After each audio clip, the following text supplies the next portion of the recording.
चालवतात आणि दुसरीकडे महाराष्ट्रामध्ये रमी राव कामाच्या वेळात पत्ते खेळत बसतात। ही कुठली संस्कृती? हे दुर्दैव आहे आणि महाराष्ट्रासाठी खरंच अतिशय दुर्दैवी आहे। तरी मात्र एकीकडे देवेंद्र फडणवीस सातत्यानं मंत्र्यांना समज देत आहेत, तंबी देत आहेत। ते म्हटले की आता ही शेवटची संधी आहे, मंत्र्यांना समज देऊन भागणार आहे का? राजीनाम्याची तुम्ही मागणी करताय, ते असं म्हटले की आता तुर्तास तरी कोणताही बदल होणार नाही असं मुख्यमंत्र्यांकडून स्पष्ट करण्यात आलेलं आहे। जे काय झालेलं आहे ते आम्ही केलेलं आहे, आता ही शेवटची संधी आहे मंत्र्यांसाठी। आता शेवटची संधी म्हणजे अजून काय करायचं ठेवलंय यांनी? पार डान्स बार पर्यंत पोचलेत मंत्री। आता ह्याच्याहून पैकी कुठली गलिच्छ कृती केली की राजीनामे देतील हाच मोठा प्रश्न आहे।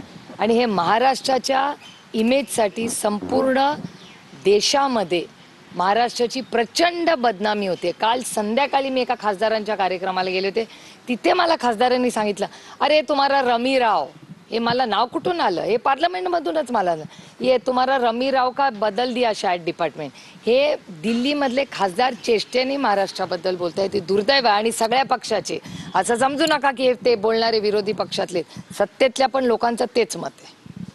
मॅम, काल मालेगाव ब्लास्टमध्ये जो वर्डिक्ट आला आहे, सगळे जे आरोपी होते त्यांना निर्दोष जे आहे सांगण्यात आलं आहे।